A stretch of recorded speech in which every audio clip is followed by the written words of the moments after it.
Olá para você que está acompanhando a Amazônia Interativa. Os efeitos do avanço tecnológico, gente, acabam influenciando em todos os âmbitos possíveis, inclusive no profissional. O trabalhador hoje em dia tem que estar conectado no WhatsApp, no Facebook e muitos outros meios. Isso acaba fazendo com que ele não descanse da maneira adequada. Esse é um dos assuntos tratados no livro O Direito à Desconexão do Trabalho, de autoria do juiz do trabalho Sandro Namias e da advogada Karen Almeida.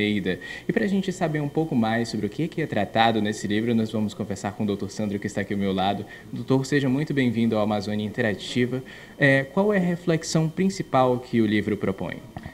O livro propõe uma chamada, exatamente isso. Há uma reflexão de uma mudança de cultura que nós temos por conta dos avanços tecnológicos. Você tem que perceber que hoje nós temos um volume de trabalho muito maior, né, por conta dos avanços. Antes nós tínhamos uma plataforma essencialmente física, ou vamos chamar de analógica, onde você podia dimensionar o número de papéis, meu contato com você tinha que ser pessoal. Hoje tudo está virtualizado, até o nosso processo, o processo está virtualizado. Enquanto um juiz antigamente tinha que tratar com volumes, e aí ele podia identificar o número de processos que ele estava trabalhando, hoje esse limite ou esse número de processos é quase ilimitado, porque ele está virtualizado.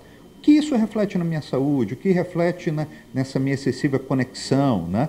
É um dos tópicos desse livro, mas ele vai além. Hoje nós precisamos estabelecer, esse é o cerne do livro, fronteiras, limites. O trabalhador hoje, ele tem o seu trabalho invadindo o seu lazer, o seu descanso. O trabalho hoje invade via um smartphone, ele invade o restaurante, ele invade o cinema, ele invade qualquer lugar. Nós precisamos, o livro trata disso, estabelecimento de fronteiras, limites, para que seja garantido o seu direito a lazer e à saúde. Inclusive, talvez no futuro algo possa vir dentro da legislação trabalhista, relacionado a isso, precisa evoluir também nesse âmbito. O livro também faz algumas críticas à reforma trabalhista. Quais são as principais?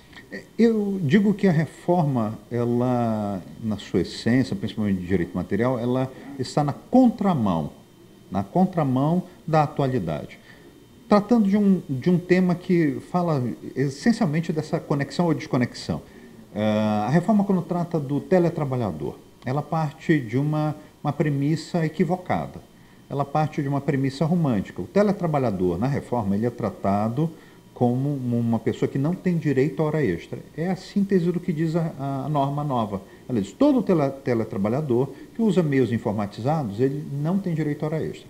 Ponto. A ideia é que ele não tem controle de jornada. E é a ideia romântica de que o teletrabalhador ele vai estar em uma piscina, né, tomando um suco de laranja, com um computador do lado, trabalha um pouquinho, mergulha um pouquinho.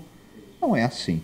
O teletrabalhador, se bem conduzido, ele tem uma maior flexibilidade na rotina, né? Mas não existe, em potencial, um trabalhador que seja tão fiscalizado na sua rotina de trabalho quanto o teletrabalhador. Se hoje, por um smartphone ou pelo próprio computador, eu sei quando você é empregado, está logado, né, o que você está fazendo, onde você está. Então, eu sei mais da sua vida e da sua rotina do que um trabalhador que não usa um elemento de informática. Então, como é que eu vou dizer para você que você não é controlado ou que você não tem direito à hora extra? Hoje, os processos que tratam desses trabalhadores evidenciam que esses são dos trabalhadores que mais fazem hora extra, mais trabalhos, porque eles são muito cobrados, têm metas cada vez maiores por conta da virtualização, né? Mais um processo, mais uma tarefa, e por isso eles são muito afetados na sua saúde. A reforma vai numa contramão. Em vez de proteger mais esse trabalhador, ela diz, olha, não paga hora extra para ele, não. É uma contramão. Eu digo que quem vai colocar o ajuste nisso é a Constituição Federal. Ela, nossa lei maior, que vai dizer, não, esse teletrabalhador também tem direito à saúde, a intervalo e tem direito à hora extra. Inclusive, são vários os profissionais que trabalham hoje em dia, inclusive jornalistas, gente, estão o tempo todo conectados em casa, a qualquer momento ali se atualizando de notícias. com relação ao que pode ser feito. O próprio jornalista, o próprio profissional, ele deve, então, estabelecer limites ali para si mesmo, no âmbito que está ali em casa, descansando. O senhor dá dicas com relação a isso no livro? Então, tem dois grandes pontos de vista que você tem. Uma coisa é o excesso de conectividade, né, autoimposto. Então, eu sou uma pessoa que uso muito rede social. O livro trata de vícios, né? Ele trata de pessoas que são viciadas no celular. Isso tem um nome, chama nomofobia, né? No mobile phone fobia. Então, eu tenho medo de ficar longe do meu celular. Isso é uma enfermidade, são pessoas dependentes do celular. Mas ela construiu isso não necessariamente relacionado a um contrato de trabalho. Ela tem isso, pessoas que vivem muito redes sociais. Já está provado que pessoas passam até 2 horas, pelos brasileiros, só em redes sociais por dia. Então, isso é uma coisa que eu me impus e aí eu tenho que lidar com isso. É melhor eu procurar um tratamento psicológico, até para lidar. Há psicólogos que tratam isso. Outra coisa é, eu, empregador, exijo que você esteja à minha disposição, inclusive o jornalista, 24 horas por dia. E aí, como é que você estabelece uma fronteira para isso? É muito ingênuo dizer que você vai chegar para um empregador e vai dizer assim, ó, olha, me dá meu direito à desconexão, né? Mas isso tem que ser dialogado, né? Dialogado via sindicato, dialogado via os órgãos de fiscalização. Isso tem que ser evidenciado e tem que ser protegido. Vou dar um exemplo. A Alemanha, a Volkswagen, ela, em acordos coletivos, né, com sindicato e empresa, ela estabelece que a partir do término do horário normal de trabalho, vamos dizer que 5 ou 6 horas, nem o provedor de e-mails institucionais ele cai, ele não pode mais mandar. Então, eu, chefe, eu não posso mais mandar e-mail para você durante aquele horário de descanso, nem aos finais de semana, nem que eu queira.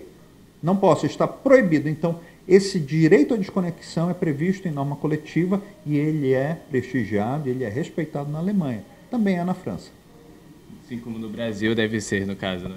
Aqui deveria ser, ainda não, porque nós estamos tateando. O livro vai mostrar isso, né? Ele mostra que o brasileiro ainda não se identificou, né, como uma pessoa hiperconectada, né? Então, uma coisa é aquela coisa mais evidente de uma ligação que te incomoda, né? O chefe chamando isso durante o final de semana e cobrando alguma tarefa, mas hoje é aquela coisa nebulosa que é o WhatsApp, desavisado, que o WhatsApp é uma mensagem imediata que demanda culturalmente uma resposta imediata. Mas você está onde? Você está no seu cinema, está no seu horário de lazer. O que o brasileiro tem que entender? Que ali você foi desconectado do seu lazer, do seu descanso, e conectado no trabalho. O livro vem dizer justamente, você precisa se desconectar do trabalho, inclusive virtualmente.